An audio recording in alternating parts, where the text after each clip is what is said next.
Okay? Maraming kinain, taas ang kamay. Okay, so all of us are eating. Actually, most of us are always eating. More than 3 times a day tayong kumain hanggat merong pagkain. Lalong-lalo na nung nag-quarantine tayo last year. A week from now, 1-year anniversary na ng quarantine. So if you will remember, all of us stayed inside our houses. We cannot go out. We cannot meet our friends. We cannot watch movies kasi everyone was mandated to stay inside. So ano ang natira sa atin during the pandemic or during the community quarantine? Lahat tayo na nag-stay sa bahay, and all of us, most of the time, tayo ay nanonood lang or playing in our cellphones, tapos yung iba nagluluto, tapos ayan, kain ng kain. So, bakit nga ba tayo kumakain? At we will understand kung the reason why we have to eat. At the same time, what happens to the food that you eat from the time that it enters your mouth hanggang sa kung ano yung mga different organs na napuntahan ng food na kinain mo before it exits your body. We will also learn today kung ano yung mga common disorders that happens in the digestive system, and then common tips on how to avoid these disorders or illnesses within the digestive system. Okay, so the primary reason why we are eating food as frequently as needed is because we need nutrients. So every day in our body, gumagawa tayo ng mga activities. For example, you are playing basketball, you are reading books, you are sitting down, even when you are sleeping, your body is consuming a lot of energy, especially when you are sleeping kasi hindi naman tumitigil yung mga functions and chemical reactions inside your body even if you're sleeping. Continuously, yung heart mo nagpa-pump ng blood around your body. So all of those require energy. And this energy actually comes from the nutrients from the food that we are eating. So kailangan natin kumain so that we have enough power to do all of the activities that is happening inside and outside of our body. Okay, so parang cellphone lang yan. Kung lagi mo siyang ginagamit, ibig sabihin, kailangan lagi mo rin siyang sina-charge. Hindi pwedeng gamit ka ng gamit. There will come a time na mauubos na yung battery niya. Pag naubos na yung battery niya, it can no longer do any of the functionalities na gusto mong gamitin sa cellphone mo. So, ganun din yung katawan. The more that you use it for your everyday activities, the more energy that you need. Kaya nga yung mga bata, mas require nilang kumain ng kumain. Kayo, yung edad ninyo, okay lang if you are always eating, as long as you're eating nutritious food. Kasi nga, your body is still in that stage where you are still growing and developing. So, ibig sabihin, marami pang prepare at inaayos yung katawan mo sa loob ng katawan mo. So, in order for the growth and development to occur, you need energy, and the energy comes from the nutrients from the food that you are eating. Hindi katulad ng matanda, wala nang growth and development dyan. So, mas konti na yung energy na kailangan niya. So, ibig sabihin, mas konti na rin dapat yung nutrients, mas konti na rin dapat yung intake ng food. Okay? So, the nutrients, when we are talking about nutrients, sabi nga natin dyan, it is used for what? For the daily activities inside and outside of your body, such as yung growth, yung maintenance, yung repair ng katawan ninyo, at saka yung mga other activities na ginagawa nyo pa. And when we talk about nutrients, we are not just talking about vitamins. When we say nutrients, we are talking about the carbohydrates from the food that you eat, the lipids, the proteins, the vitamins, the minerals, and the water. So saan nga ba natin nakukuha itong mga nutrients na to? So syempre, our carbohydrates, ito yung isa sa actually hindi isa, ito yung dapat pinakamarami na food intake ninyo. And carbohydrates are mostly derived from plants. So ano nga ba yung mga common food na good source of carbohydrates natin? So syempre, For Asians and for Filipino, ang pinaka-common source of carbohydrates is from your rice. Okay, so yung kinakain ninyong kanin, minsan pati almusal kanin, yung lunch kanin, may merienda na kanin, di ba? Even yung dinner natin is kanin because most of the short-term energy that we are using in our body is actually derived from carbohydrates. So mamaya, when we show the food pyramid, makikita nyo doon na talagang yung carbohydrates, sila talaga yung dapat pinakamarami doon sa kinakain ninyo. Okay? And other than your rice, of course, your bread is a good source of a good source of carbohydrates. Your pasta, your noodles, your cereals, all of those are good sources of carbohydrates. So in other countries kasi, iba yung staple food nila. So for Asians, ang staple food natin, of course, is rice. Pero when you go to other countries, hindi rice, yung iba noodles. Pagka hindi naman rice noodles or glass noodles, yung iba pasta. Pag hindi naman pasta, yung iba bread. Pag hindi bread, yung iba potatoes. Kaya ang kinakain nila, may mga mashed potatoes or kaya yung mga fish and chips. Yung chips doon are actually potato wedges. And then for some, such as in people in South America, ang gamit nila is yung corn. Kaya meron sila yung mga nachos, tortillas, quesadillas. So, iba't ibang staple food kasi yun yung kung ano yung marami doon sa kanilang lugar. But all of them are actually good sources of carbohydrates. Okay? And most of them are plants. So, yung rice natin, plants. Yung cereals and bread, it comes from wheat, plants pa din. Yung nachos and tortillas, lahat yun ay galing sa corn. Yung chips and mashed potatoes, it comes from plants, potatoes pa din. So lahat ng mga yon, most of the carbohydrates are actually plant-derived food. And then of course, we also have our lipids.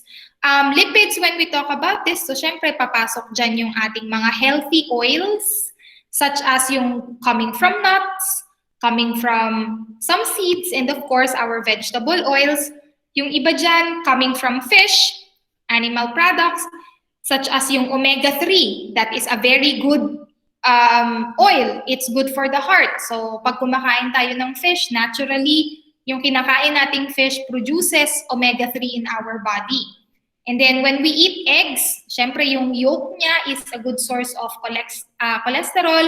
Some of our meats and some of our milk products also produces lipids that is needed for the body. So, ibig sabihin yung kinakain natin, naturally, may mga oil na yan. Kaya nga hindi nila sinasuggest na kapag nagluluto, masyadong mamantika. Kasi yung mismong pagkain natin, meron na siyang natural oil sa loob. So, kapag mamantika pa yung pagluluto, ibig sabihin, sobra-sobra na yung oil na nakakapasok sa ating katawan. So, that's when nagkakaroon na siya ng problems. And then, of course, we have another source of nutrients, which is your proteins. Ito yung mga favorite nyong kainin, yung mga meat products such as your beef, your chicken, yung mga bacon na kinakain ninyo, yung mga ham, pork pag nagsasamgyupsal kayo, fried chicken or chicken wings, medyo mas uso yung chicken wings ngayon.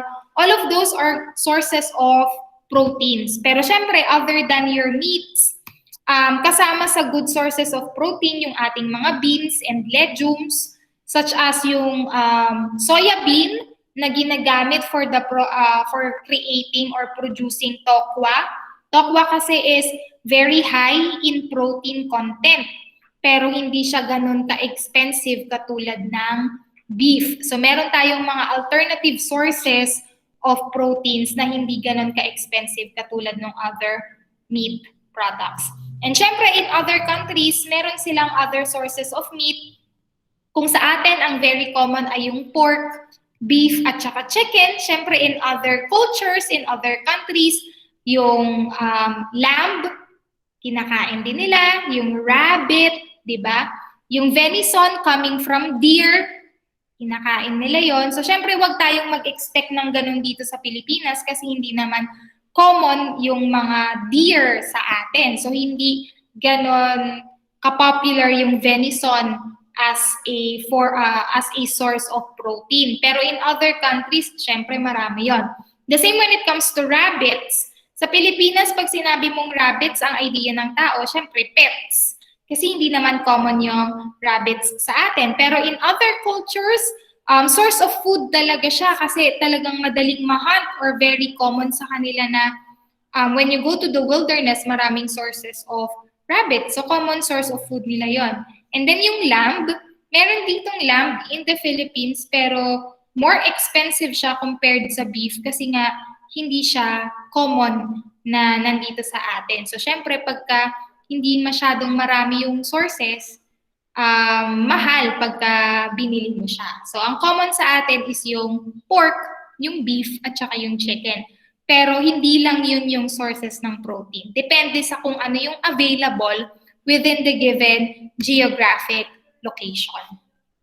And then we also have vitamins. These vitamins are commonly found in the fruits and vegetables that we are eating. Now you have to remember kasi that our body is not capable of producing these vitamins. Hindi siya kayang gawin ng katawan. But at the same time, it is very necessary for our body. So, kaya kailangan nating kumain ng mga foods na very rich in this vitamin. So, for example, yung vitamin C, hindi siya kayang gawin ng katawan natin, pero necessary siya in making sure that your immune system is strong. So, pag strong yung immune system mo, ibig sabihin, mas kaya ng katawan mong labanan yung mga pathogens such as bacteria, virus, fungi na makakapasok doon sa loob ng katawan mo. So saan tayo kukuha ng vitamin C kung hindi siya kayang gawin ng katawan? We have to eat fruits, mga citrus foods that are very rich in vitamin C such as apples, okay, oranges, pongkan, ayan, lemon, lime. So very high in vitamin C content yung mga yan. Even yung spinach at saka yung mga usual na ginagamit nila for salads such as kale. Very high in vitamin C yung mga yan. So we need to eat or we need to incorporate fruits and vegetables in the food that we are eating para yung mga vitamins na hindi kayang gawin ng katawan natin na ipapasok pa rin when we eat nutritious food. Okay? At kung ayaw mong kumain ng mga fruits and vegetables, meron naman tayong mga vitamins in the form of tablets or syrups na pwede nating i-intake. For example, yung vitamin C, very common yan. You can just go to any, anong tawag dito, in any store na nagbebenta ng ascorbic acid. Tapos, you just need to intake, depende kung anong dosage. Meron kasing vitamin C na 250 milligrams, meron namang 500 milligrams. So, depende. Kung 250 milligrams yung nabili nyo, you have to intake twice a day. Pero kung 500 milligrams na yon, so you just need to drink once a day to make sure na your immune system is really strong. Other than that, calcium is categorized in terms of the minerals. So your minerals also is similar to your vitamins. Hindi siya kayang i-produce ng katawan mo, but at the same time, it is very necessary for the growth and development of your body. For example, calcium, it is needed for the growth and development of your bones. So kung gusto niyo tumangkad at gusto niyo ninyong maging strong ang inyong bone structure, so kailangan ninyong mag-intake ng milk. Kasi yung milk, yun ang nagpo-produce ng calcium. So hindi pwedeng puro kape, hindi pwedeng puro Coke, kasi wala naman tayong makukuha masyado doon na calcium. So kung gusto ninyong tumangkad, hindi pwedeng puro talon lang sa New Year. Kailangan you are eating nutritious food kung saan nakakakuha ng vitamins, minerals, and other nutrients yung katawan mo na gagamitin niya para siya ay mag-grow and develop. So kahit inom ka ng milk, pero hindi ka naman naaarawan, kasi for growth and development of the bones, kailangan yung vitamin D. Yung vitamin D kasi yung nag-a-activate dun sa calcium para i-absorb na siya ng bones. So kulang pa din. So, ang dami mo ngang calcium pero hindi naman siya na-absorb ng bones mo kasi hindi na-activate dahil walang vitamin D. So, hindi na ma-maximize yung potential ng katawan ninyo. Hindi na nare-reach yung kung ano yung talagang height na pwedeng ma-reach ng katawan mo, nabibitin. Or yun yung tinatawag nilang stunting, if you will remember nung July. Yun yung ating naging topic for the Nutrition Month.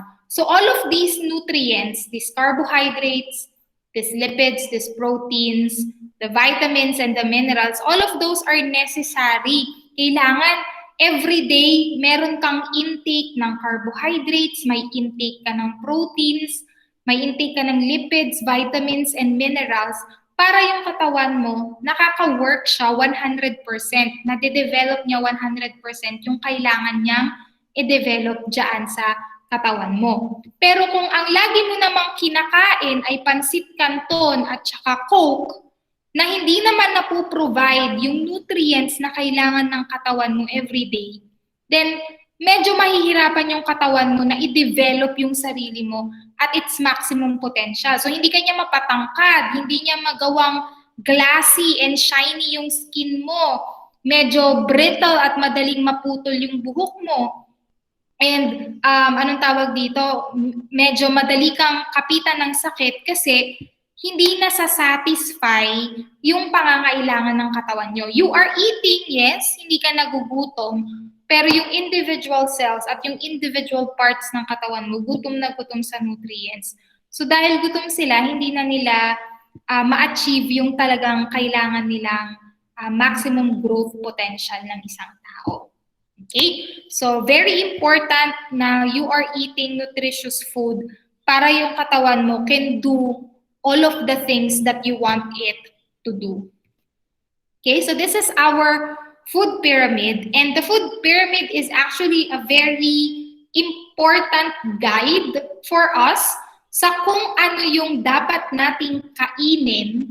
So it tells us kung ano yung mga food na dapat pumapasok sa katawan natin. At the same time, it gives us an idea kung gaano kadami yung dapat nating kainin for each food representative. So tatandaan natin, in science, ang acceptable is always kung ano lang yung tama. Anything na sobra at anything na kulang ay masama. So doon tayo sa kung ano lang yung acceptable. So for example, according to the food pyramid, okay, isa sa pinaka marami nating kailangang kainin is your vegetables and your fruits. Kasi these are your sources of your, anong tawag dito, of your vitamins and minerals. So sabi niya dito, 5 to 7 servings daily. Okay? Kaso, pagdating sa Filipinos, isa ang pinakakonte sa kinakain ng mga kabataan yung fruits and vegetables. So medyo kailangan mabago siya. After that, syempre yung ating mga carbohydrates, up to 3 to 5 servings a day kasi ito yung mga sources of short-term energy natin. After nyan is yung milk products na kailangan na 3 servings a day. After that is yung meat products, 2 servings a day. Yung fats, spreads, and oils, small amounts lang, as little as possible. And then anything that is very high in sugar, sabi niya dito, maximum of once or twice a week lang. Maximum na daw yon. Itong mga food that is high in fat, high in sugar, at saka high in salt, sabi niya, it should not be eaten every day. Dapat daw maximum of once a week or twice a week lang. So kung kayo ay may cheat day ng Friday, every Friday lang siya pwede at hindi ganon kadami. Okay? Kasi nga, itong mga to, hindi talaga siya needed ng ating katawan. So you can eat it, pero it's not recommended for you to eat it every day. Kaso ang nangyayari sa atin, sa mga, lalo sa mga teenagers at your age, ang pinakamarami sa kinakain nyo ay itong food and drinks that are high in fats, high in sugar, and high in salt. So ano yung mga foods that are high in fat? Ito yung mga favorite ninyong hotdog, yung mga naka-preserve na mga meat products. Ano yung mga high in sugar? Yung mga candies, chocolates, Coke, tsaka carbonated drinks. Ayan, very high in sugar yan. Ano yung mga high in salt? Mga chips. Diba? Yan yung pinakamarami ninyong kinakain. Dapat nga, yan yung pinakakonti.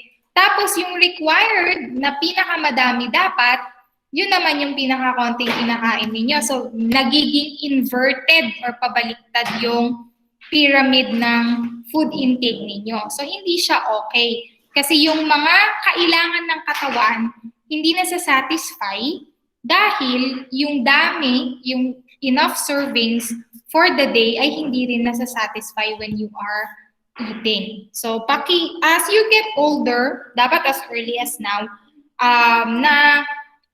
naaayos natin yung ating mga eating habits at saka yung food intake, especially sa inyo because you are at that stage of growth and development. So, pwede pa kayong tumangkad, pero kailangan i-provide ninyo yung mga materials na kailangan ng katawan ninyo para tumangkad. Gusto nyo maging healthy, gusto nyo maging okay yung skin, so i-provide ninyo yung mga nutrients na kailangan ng katawan ninyo para maibigay niya din yung mga hinihingi ninyong height at saka yung mga hinihingi ninyong skin and immune system na very strong. Okay? Hindi pwedeng ang lagi nyo lang kinakain is yung mga gusto nyo lang na pansit canton kasi to be honest, wala naman kayong nakukuhang nutrients from pansit canton. So sayang lang yung pera, kumain kayo, pero wala namang nakuha yung katawan ninyo doon. So yun yung dahilan, isa sa dahilan kung bakit napakaraming malnourished na bata in the Philippines. Ibig sabihin, below yung nutrients na pumapasok sa kanilang katawan. Below doon sa required sa kanilang edad.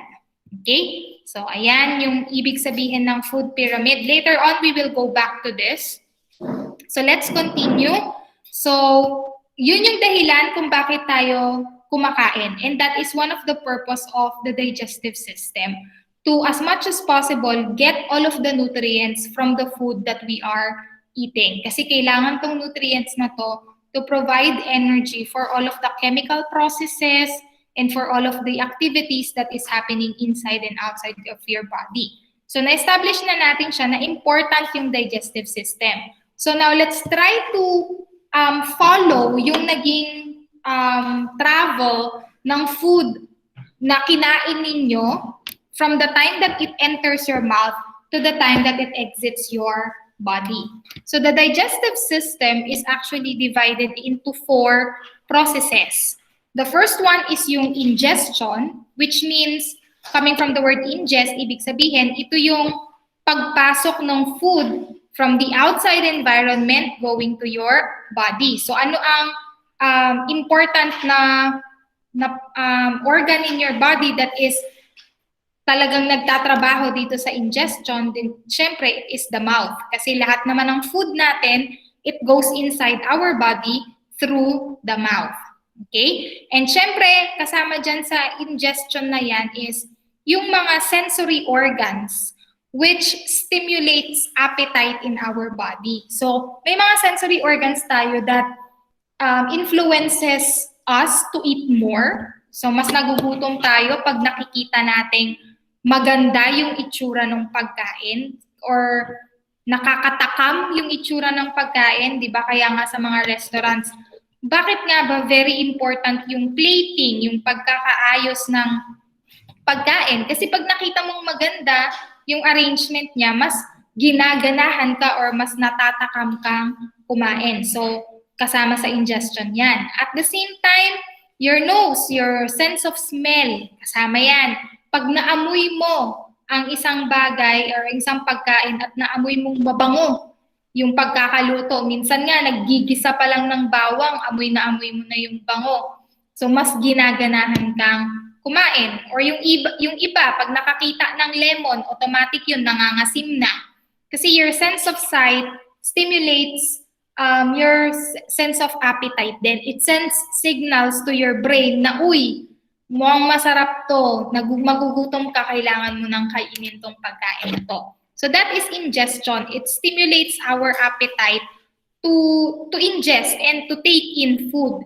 So ang ingestion ay related din sa time. So meron talagang specific time na automatic nagugutom ang ating katawan. So in the morning, pag na-establish sa katawan ninyo na 7 a.m. ay breakfast, every 7 in the morning, automatic yung katawan mo, it sends signals to your body na oras ng kumain. Ganon din ang 12, lunch. Diba? Usually 12, we start eating lunch. So pagdating ng 12, nararamdaman nyo na nagugutom na kayo. Because it is your body sending signals to you and telling you na, uy, oras ng kumain, kain na. Okay? So that is ingestion. And then, syempre, the next process is digestion. So syempre, yung kinain ninyong kanin or tinapay, hindi naman siya kayang i-absorb agad ng katawan ninyo. So kailangan muna siyang ma-digest, ma-break down physically and chemically into its very simplest building blocks or very simplest form para yung form na yon ay ma-i-absorb na ng katawan. So yung rice na kinain ninyo, it will be digested into carbohydrates. These carbohydrates will further be digested into its simplest form, which is the monosaccharides in the form of glucose. The same din yung sa kinain ninyong fried chicken. It has to be digested into smaller pieces. And then this chicken has to be digested into proteins, and these proteins has to be digested into amino acids. So it will undergo several digestions, both physically, yung change from a big chunk of bread to a smaller piece of bread. And then it will also be digested chemically, change from carbohydrates to glucose, from proteins to amino acids, from lipids to fatty acids. So magkakaroon siya ng chemical digestion hanggang sa i-change siya or ma-digest siya into the smallest molecule possible. At yung smallest molecule possible na yon, yun yung kayang i-absorb ng ating katawan. So after niyang ma-digest, that's when it will start absorbing all of the nutrients. At pag na-absorb niya na yung nutrients na yon, hindi naman lahat ng kinain mo ay na-absorb ng katawan. 99% na-absorb niya, pero merong less than 1% na hindi niya kayang i-absorb. And this is what we call as your undigested waste products. So yung mga undigested na yon has to be eliminated or kailangan siyang maalis sa iyong katawan. So after nun is the process of elimination. This is removing all of the undigested materials and waste products from your body. Okay, so we are going to discuss these 4 processes in detail. Okay, so the first one, sasabi natin, pag nakapasok na yung food inside your mouth, tapos na yung ingestion. So in your mouth, the next part of the digestion process will occur, which is yung ating digestion. So the first kind of digestion that happens in your body is what we call as your mechanical digestion. So when we say mechanical digestion, ibig sabihin, physically, pinapaliit natin yung pagkain. So pagka kumain kayo ng chicken, ganyan kalaki yung chicken. Tapos, di ba, kakagatin nyo siya. So yung chicken na ganyan kalaki, lumiit na siya into mouthful. Pinaliit ninyo. And then, when it is inside your mouth, you start to chew or ninunguya ninyo yung pagkain ninyong chicken. So, from a mouthful of chicken meat, and then you start chewing it, so it becomes smaller and smaller. Hindi naman pwedeng yung malaking chicken leg, lulukin mo kaagad. Diba? So, kailangan muna natin siyang paliitin. So, that is what we call as mechanical digestion. And this process is actually made possible by your teeth. Okay? So, yung ngipin natin, yung katulong natin in tearing your food products, when you bite it, when you tear it, and when you chew all of the food that you're eating, it is through the help of your teeth. So your teeth is a very essential organ or part of the mouth in the process of mechanical digestion.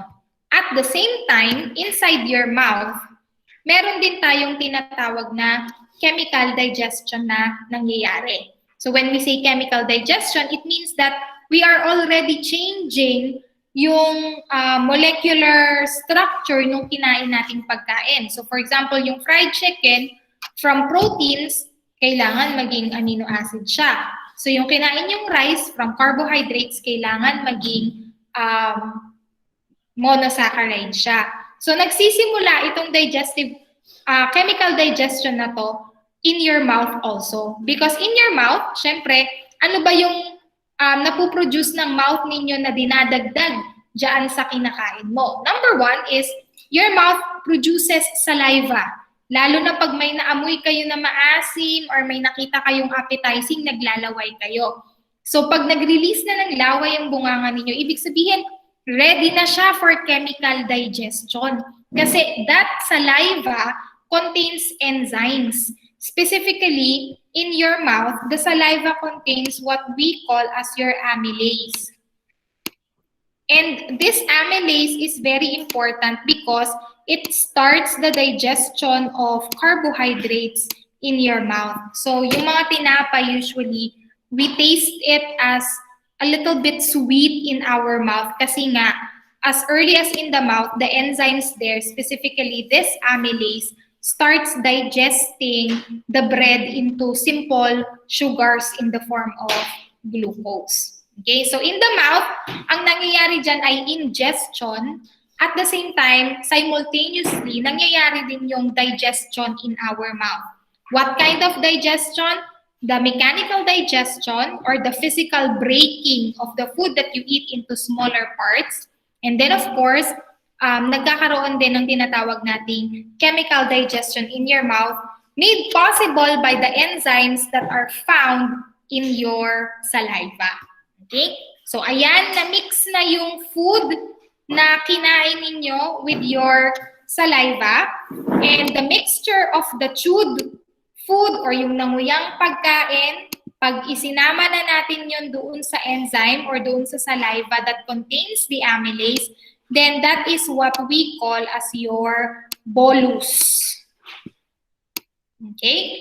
And this bolus will be pushed by the tongue to the back of the mouth. So ipupush niya palikod, and then it will create the swallowing process. So mapupunta na itong bolus na to dito sa ating tinatawag na esophagus.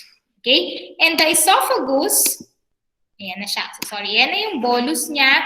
And then, when your tongue, it is a muscle, it contracts, it will move the food to the back, and it will now go to the esophagus. So, the esophagus is actually a muscular tube that contracts and connects your mouth going to the stomach. So, ang purpose lang ni esophagus is dalhin itong bolus na to going to the stomach. And it achieves this purpose through the process of what we call as peristalsis. So, yung movement, di ba sabi natin, esophagus is a tube, a very muscular tube. So, ibig sabihin, yung movement niya or yung movement ng food is made possible by the contraction of these muscles. So, when we say contraction, ibig sabihin parang niyang pinipiga yung food pababa. Tapos, pipiga niya dito, pipigain niya hanggang sa makarating siya doon sa stomach. So, this is what we call as your peristalsis, the muscle contraction in your esophagus, which brings down the bolus from your mouth going to your stomach. Okay? And we have to understand na we also have this idea of an esophageal sphincter. Kasi kung mapapansin ninyo, merong dalawang tube inside our throat. So pag hinawakan nyo yung throat nyo ngayon dito, ang makakapa nyo is yung may mga circular rings. Diba? Parang may buto na paikot. So that is not your esophagus. That is your trachea. And the trachea or the tracheae connected siya doon sa ating lungs. So basically, the trachea is for the respiratory system. Sa likod nitong trachea na to, nandoon itong tinatawag nating esophagus. So both of them are open. Ang nagre-regulate of what goes in and what goes out dito what goes in dito sa esophagus na to is what we call as esophageal sphincter. So kung mapapansin ninyo, pag kayo ay humihinga, hindi kasabay ng paghinga yung paglunok. One at a time siya. So for example ngayon, you are, I am talking, so I am breathing down. Ibig sabihin, naka-close yung esophagus ko. Pero when I swallow, nag-o-open yung esophagus, which allows the saliva or the food that I am eating or the drink that I am drinking, makapasok siya doon sa esophagus. So ang gagawin niya, mag-open and close siya dito sa esophagus na to. And sometimes hindi natin sinasadya, pero usually pag napapansin niyo when you are eating, tapos may kakwentuhan kayong kaibigan, tapos may nakita kayong nakakatawa, or meron kayong napagkwentuhang nakakatawa, nangyayari, medyo hindi napapansin ng katawan ninyo, hindi siya nakapag-react ng maayos, lumunok ka, pero hindi niya na-i-open yung esophagus. So ang nangyari, yung naswallow mo na drink, pumasok doon sa trachea. So ano ang nangyari? Yun yung parang nabilaukan ka.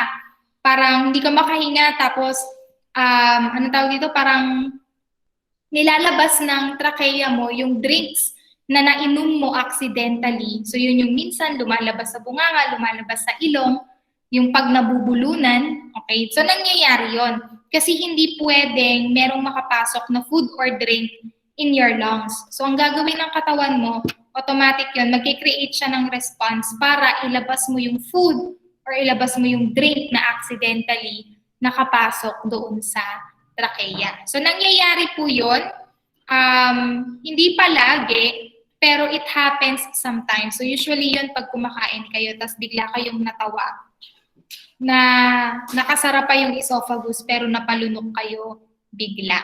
Okay, taas ang kamay, sino nang nabulunan dito ng katatawa at nabilaukan?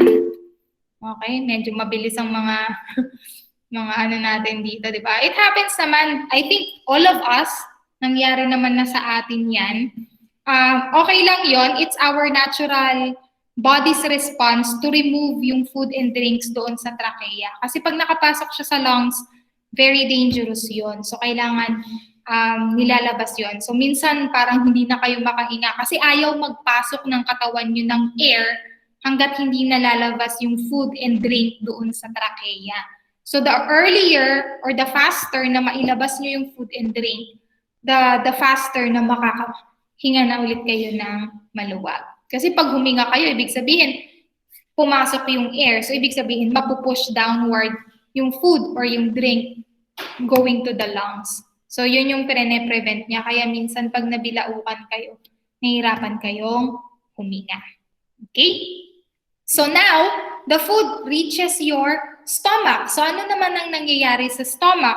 When the bolus reaches the stomach, ang mangyayari is that the stomach will add additional gastric juices dito sa ating bolus. And when we say gastric juices, specifically, dalawa yung idadagdag niya dyan. The first one is your hydrochloric acid. So if you will remember from grade 7, di ba? Hydrochloric acid is one of the most acidic substances, di ba? Kaya niyang tunawin ang isang bagay. And this hydrochloric acid is actually found in your stomach. So your stomach is naturally an acidic area as much as pH 2 ang kanyang acidity level in your stomach. Other than your hydrochloric acid, pepsin, another enzyme, is also produced in your stomach. And this hydrochloric acid and pepsin, or these gastric juices, will be added to the bolus to further digest the food that you are eating. So, habang nagsistay siya doon sa stomach, the hydrochloric acid and the pepsin will continue chemically digesting the food that you eat to the point na yung food na kinain mo will become liquid before it leaves your stomach. And that liquid form, which is a combination of your bolus and the gastric juices, is what we call as your chyme. Okay? So another good thing about the very high acidity level in your stomach is that it naturally kills bacteria. So meron tayong mga food na nakakain, unfortunately, na medyo madumi or sometimes meron siyang bacteria doon. For example, if you eat yung mga tuhog-tuhog sa labas, hindi maiiwasan, syempre masarap yung mga ganun. Pero hindi lahat ay malinis. Tatandaan natin some of them are exposed doon sa air. So they might have some bacteria in them. So pag kinain mo yon, yung bacteria yon is naturally napapatay ng low acidity level ng ating stomach. Okay? Pero pag sobrang dami, so syempre hindi na kinakaya ng ating stomach. Pero naturally, it can kill most of the bacteria coming from the food that you eat. So hindi lahat ng kinakain mo nasisira yung tiyan mo kasi the hydrochloric acid in your stomach is already capable of killing the bacteria from the food that you eat. Okay? So ganun ka-powerful yung gastric juices na yung fried chicken na kinain mo, it will become liquid in the form of your chyme. So at the end of the stomach, you already have your liquid chyme and it will now exit your stomach and continue on to our small intestine. Okay? And in the small intestine, meron tayong tatlong important parts of the small intestine. We have what we call as your duodenum, which is the first part of your small intestine. We also have the jejunum, which is the middle part of the small intestine. And then we also have your ileum, which is the last part of your small intestine. So in diagram, after your esophagus, it will now go to your stomach. After the stomach, it goes to the duodenum. So itong yellow part na to, the first part of the small intestine, is your duodenum. After the duodenum, it goes to the middle part, itong blue or dark indigo colored part of the small intestine, which is your jejunum. And then after the jejunum, it will now go to the ileum. Ito yung nasa ilalim na kulay pink. And then, itong maliit na to is your appendix. Later on natin pag-usapan yung appendix na yan. Okay? So bakit kailangan nating matutunan yung different parts of the small intestine? Because the different parts of the small intestine has different functions from each other. So the duodenum kasi is the first part of the small intestine, and in this part, digestion pa rin yung nangyayari sa kanya. So this is the final stage of the digestion process. It happens in the duodenum. So kung sa stomach, ang nadagdag niya ay hydrochloric acid at saka pepsin, pagdating sa duodenum, meron ulit siyang idadagdag na dalawang acids. The first one is the pancreatic acid, and the second one is your bile. So yung pancreatic acid is produced by the pancreas. So the pancreas is an accessory organ to the digestive system. Ibig sabihin, tumutulong siya sa digestive system pero hindi talaga siya kasama sa digestive system. So ang ginagawa lang niya ay mag-produce ng pancreatic acid. Other than that, so ito yung pancreas. Okay, so kung ito yung small intestine natin, nandyan yung stomach, katabi niya itong small pancreas na to. Malapit siya dito sa liver. Okay? And other than the pancreas, another accessory organ to the digestive system is what we call as your liver. So yung liver kasi na to, medyo malaking organ ng liver, primarily part of the circulatory system siya. Pero meron siyang naitutulong sa digestive system. So we consider liver as an accessory organ to the digestive system. So yung liver ay nagpo-produce ng bile. Okay? Yung bile, para dun sa mga kumakain ng papaitan, Ito yung parang dark green na nilalagay doon sa papaitan soup. At yun yung dahilan kung bakit mapait yung soup na yon. So yung dinadagdag na yon ay yung bile. At yung bile na yon ay pinuproduce ng liver. So pagtapos i-produce ni liver itong si bile, mapupunta siya kay gallbladder. Si gallbladder ang magtatago nitong mga na-produce na bile na to. At pag kumain ka na, si gallbladder ang magsisecrete or magpapadala nitong bile doon sa duodenum. So kasabay nung pancreatic,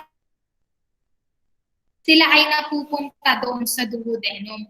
At doon nangyayari yung final stage or yung final part of the digestion process.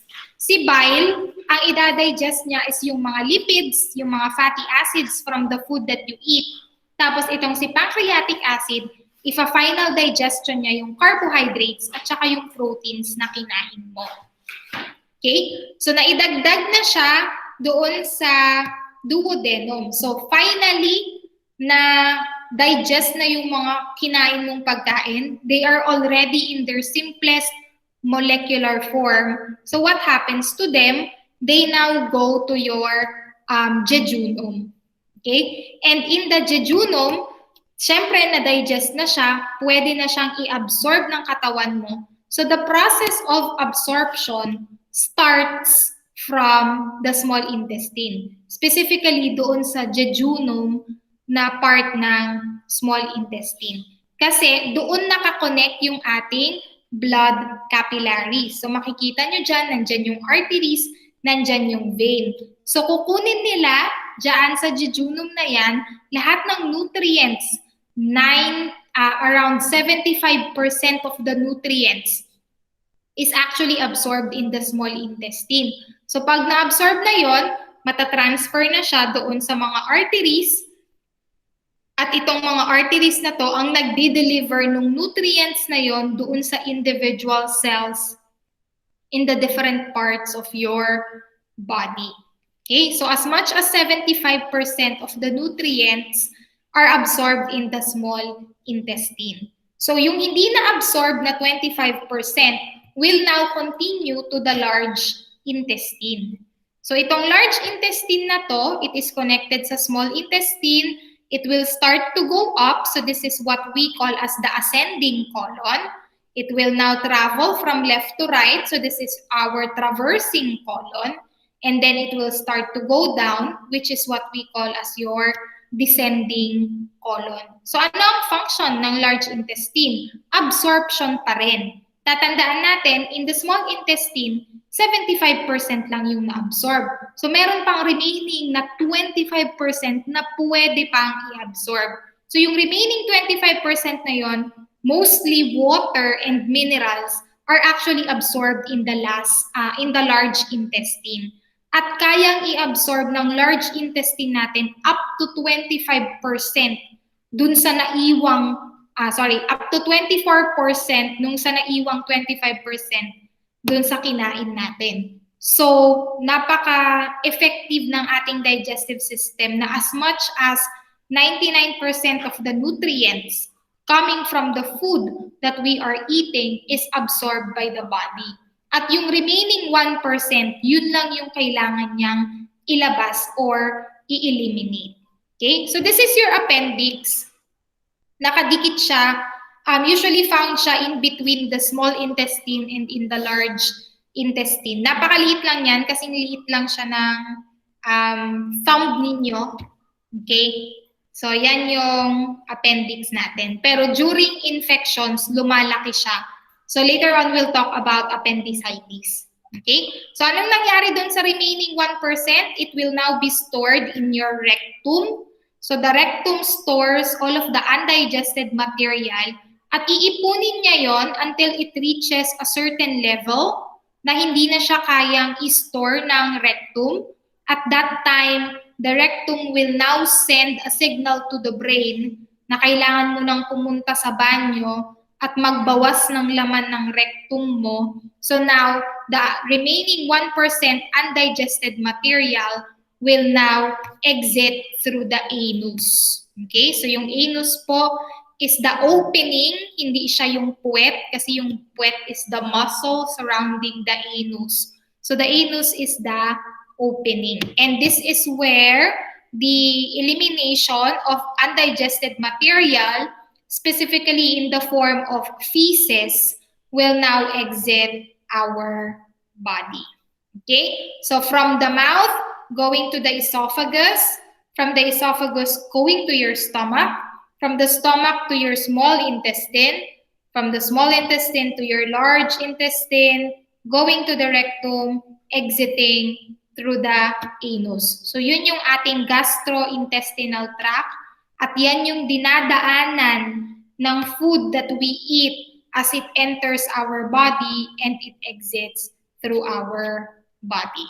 Okay, nakikinig pa ba? Taas nga ng kamay dyan yung mga nakikinig pa. Alam, bilis galit na galit. Okay, thank you so much para sa mga nakikinig pa. At very active pa dyan sa ating mga slides. So let's continue. Medyo patapos na ako. Don't worry. Okay, so one of the most commonly asked questions when it comes to the digestive system is what we call as your metabolic rate. Okay, so if you will notice kay Sir John Ray, every year yon mini-measure ninyo yung inyong, ano tawag dito, BMI, tama? So yung body weight natin is actually not just, ano tawag dito, not just influenced by the food or the amount of food intake. So, hindi ibig sabihin malakas kang kumain, ibig sabihin mataba ka na, at hindi ibig sabihin lagi kang nagda-diet at hindi ka madalas kumain, ibig sabihin payat ka na. So, you have to understand that our body weight is actually, anong tawag dito, is actually influenced by a lot of factors.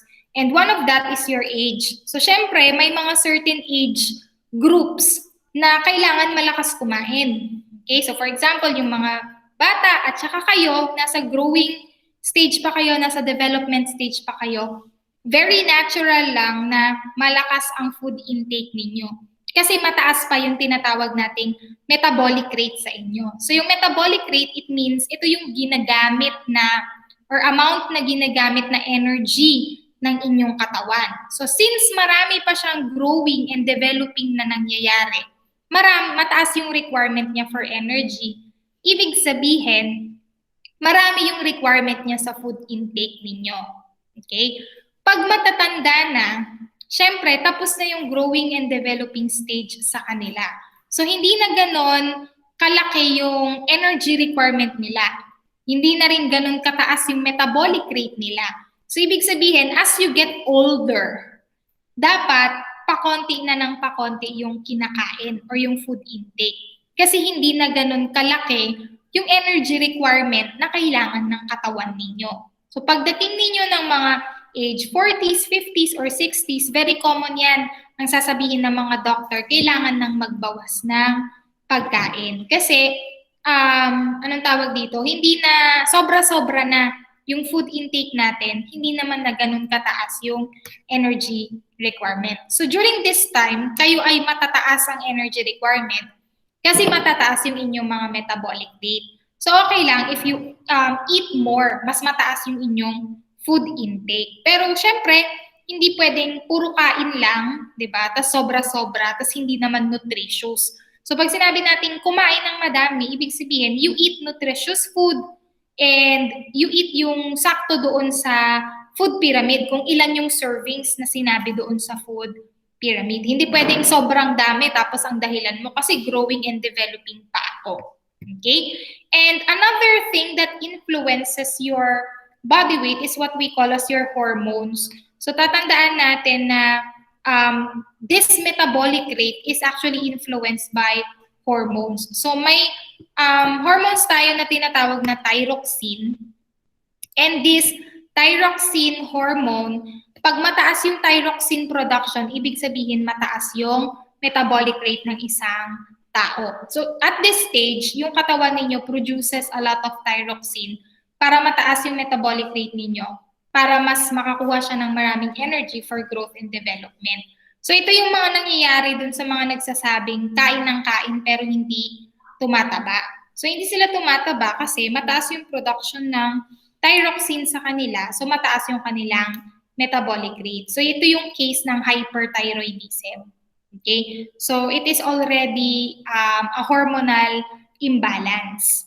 Pero pag sobrang baba naman yung thyroxine, ito naman yung mga tao na kahit konti lang yung kinakain, tumataba pa rin ng tumataba. So hindi na balance yung kanilang hormones, kaya hindi okay yung metabolic rate nila.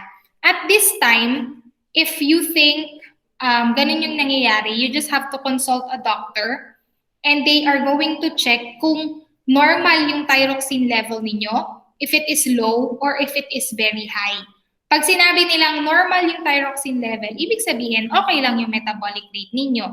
So kahit anong kain ninyo, hindi kayo tumataba kasi naturally, ginagamit ng katawan ninyo sa growth and development yung nutrients from the food that you eat. Pero pag na-determine nila na sobrang taas, kaya ka pala hindi tumataba kasi sobrang taas ng thyroxine, then they can do or prescribe some medications that will normalize your thyroxine level. And when you get older, usually habang tumatanda, mas nagkakaroon ng higher risk or higher chances of having hormonal imbalances such as itong sa thyroxine na to. So hindi na nare-regulate ng katawan ng mas maayos yung hormone production. So it somehow affects itong ating metabolic rate. Okay? So we are almost at the end of our discussion. So at this point, we are going to discuss yung mga common problems or disorders or illnesses that we experience within the digestive system. So the first disorder is of course yung dental caries or yung dental cavities. So sabi natin, the teeth is one of the most important organs, specifically in your mouth, for the mechanical digestion of the food that you eat. So syempre, mas efficient yung katawan natin in mechanically digesting the food that you eat. Bakit? Okay, sige. So yung efficiency of our mouth in digesting mechanically, tearing and grinding and biting and chewing the food that you eat is made possible by your teeth. Siyempre, mahirap gumuya pagka maraming sira yung ngipin or kulang-kulang na yung ngipin. So if we really want to help our digestive system na talagang ma-digest natin ng maayos yung food that we eat, we also have to take care of our teeth. So regularly brush your teeth, hindi naman kailangan every hour, after every meal para mabawasan yung bacteria inside, hindi nagkakaroon ng bad breath. At the same time, yung acidity level, tsaka yung bacterial level inside your mouth nababawasan at hindi nasisira yung inyong mga ngipin. Mas masarap kumain at mas masarap ngumiti, makipag-usap sa tao kapag maayos ng inyong mga ngipin. So kasama yan. So syempre pag sumakit yung ngipin ninyo dahil may butas, wala kayong ganang kumain kasi masakit siya. So mas na-enjoy natin yung food that we are eating if we have healthy teeth. So one of the things or common disorders, lalo sa kabataan ngayon, maraming dental cavities kasi hindi na naaalagaan ng maayos yung ngipin. Okay, lalo na kayo, dalagat binata, manliligaw kayo, pag ngiti ninyo, may dental cavity. So syempre nakakabawas pogi or ganda points yun. So kailangan nating maging aware doon sa habit natin of brushing your teeth specifically before you go to sleep. Kasi yun yung matagal na dumadami yung bacteria dyan habang natutulog ka. So mas higher yung chance na nasisira nila yung inyong mga ngipin. At the same time, another is yung constipation. Constipation is yung hindi ka makatae. 4 days na, 5 days na, 1 week na hindi ka pa nakakatae. So ang reason nun is because withhold ng katawan mo yung pagkain doon sa large intestine kasi tinatry pa niyang mag-absorb ng water. So one of the most common cases of constipation is that number 1, kulang yung inyong water intake. So pag kayo ay nakakaranas ng constipation, chances are kulang yung ininom ninyong tubig for that day or for that week. Kapag okay yung water intake ninyo, hindi i-withhold or hindi pipigilan ng katawan yung pag-exit ng feces kasi na-absorb niya na yung enough amount of water na kailangan ng katawan ninyo. At the same time, to prevent constipation, you need to eat food that is high in fiber para makatulong siya na ma-flush out yung mga undigested material. Pero number 1 yan is yung water intake. Number 3 is diarrhea. Lahat naman tayo nakaranas na ng diarrhea or yung pagtatae. Yung hindi natin mapigilan, kailangan nating magbawas ng magbawas multiple times in a day. And chances are the reason for this is because merong nakapasok na pathogen, usually in the form of bacteria or in the form of amoeba, protozoa, nakapasok sa loob ng katawan mo at hindi siya dapat nandoon sa loob ng digestive system mo. So ang gagawin ng digestive system mo is mamadaliin niya yung process para mailabas niya lahat ng bacteria or lahat ng amoeba na nakapasok. So yun yung dahilan kung bakit kayo tayo ng tayo or balik kayo ng balik doon sa banyo. Kasi nga, as much as possible, fina-flush out ng katawan mo yung nakapasok na bacteria. So, diarrhea is a natural process, a natural response of your body to something, to a pathogen that entered. Pero ang kailangan nating i-prevent when it comes to diarrhea is yung idea of dehydration. So, syempre, labas ng labas yung kinain mong food, hindi na-absorb, kumbaga walang enough time to absorb the nutrients and the water. So, ibig sabihin, para mailabas niya yung bacteria, sinacrifice niya yung process of absorption. Hindi niya na nakuha yung enough, yung dapat 99% na efficiency rate ng digestive system mo, bumababa siya kasi minamadali niya yung process para mailabas na yung nakain mong hindi dapat nakapasok. So, we have to prevent dehydration in terms of diarrhea. So, yan yung dahilan kung bakit pinapainom kayo lagi ng Gatorade or ng Wilkins or yung iba pinapainom ng Oresol para hindi magkaroon ng dehydration during diarrhea. Next is what we call as your gastric ulcers. Gastric ulcer kasi is, sabi nila, pagka nalilipasan ka ng gutom, nagkakaroon ng butas yung inyong stomach lining or intestine lining. But primarily, gastric ulcer is caused by a bacteria. So may certain bacteria na okay sila when it comes to very high acidity level. At pag dumami sila doon sa inyong gastrointestinal tract, yun yung dahilan kung bakit nagkakaroon ng ulcers or pagbubutas doon sa stomach and intestine lining ninyo. For gastric ulcer, meron namang medication dito, may pinapainom yung doctor to lower down, parang antibiotic siya, to lower down the bacterial infection in your gastrointestinal tract. And then for the last one, of course, is yung appendicitis. So yung appendicitis, balikan natin yung slide na yon. Napakaliit nitong appendix na to, pero bacterial infection din siya. At pag siya ay nagkaroon ng bacterial infection, namamaga siya at lumalaki siya. So yung problem when it comes to appendix kasi is pag lumaki na siya, there is a chance na sumabog na siya. At pag sumabog tong appendix na to, ibig sabihin lahat ng laman ng small intestine ninyo at saka ng large intestine ninyo kakalat inside your body. So as much as possible, pag nagkakaroon ng appendicitis, yun yung masakit na masakit. In-ultrasound nila yon, tapos pag nakita nilang enlarged or namamaga yung appendix, kailangan na nilang operahan. Tatanggalin nila yung appendix na yon before pa siya sumabog. Kasi pag sumabog na siya, mas malaki yung magiging complication kasi syempre yung mga kalat sasabog doon sa loob ng katawan ninyo. So kailangan pa siyang linisin. Pero yung appendicitis na yan ay hindi dahil sa lumunok kayo ng buto ng kamatis or hindi dahil sa after nyong kumain, talon kayo ng talon. Appendicitis is a bacterial infection. Okay? So, hindi naman talaga advisable na tumalon kayo after ninyong kumain. Pero hindi rin yun yung dahilan kung bakit tayo nagkakaroon ng appendicitis. Okay? So, it's a bacterial infection. And then this is the last one. These are common tips on how we can keep our digestive system healthy.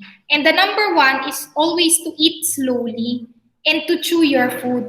Kasi pag minamadali ninyo yung pagkain at lunok lang kayo ng lunok, nahihirapan yung katawan ninyo in digesting the food that you eat. Di ba sabi natin, ang mechanical digestion, it starts in your mouth.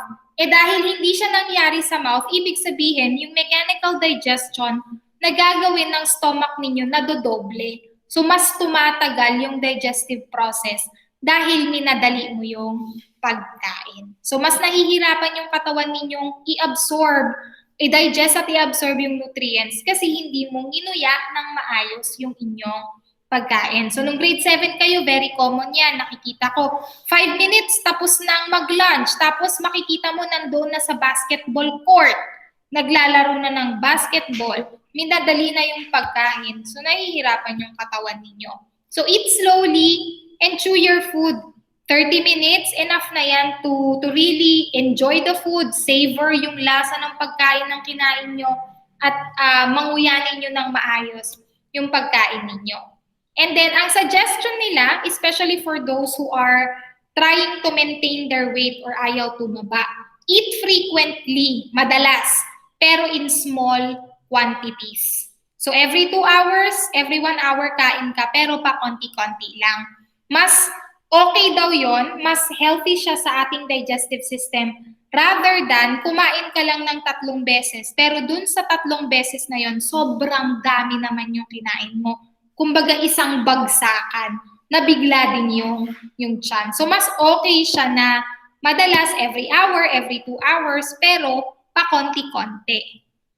Wag yung frequently tapos madami. Isang kaldero tas every 2 hours. Wag ganon. Okay? So frequently and in small quantities.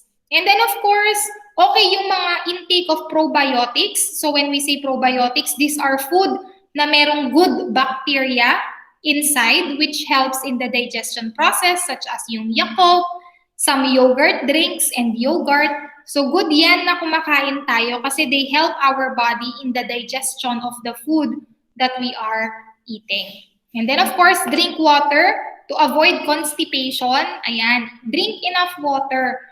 Up to 10 glasses of water every day for men or for the gentlemen. And then for the ladies, up to 8 glasses of water. Okay? Drink a lot of water to avoid constipation, tsaka kailangan siya ng ating katawan. Okay? So, pag pinapawisan kayo, nababawasan yung water natin. So, you have to replace it.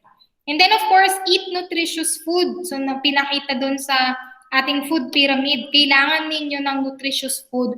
Wag puro chichirya, wag puro hotdog, or tocino, wag purong delata, wag puro pansit canton yung kinakain. You need a variety of food na makakapag-produce ng lahat ng nutrients na kailangan ng katawan ninyo.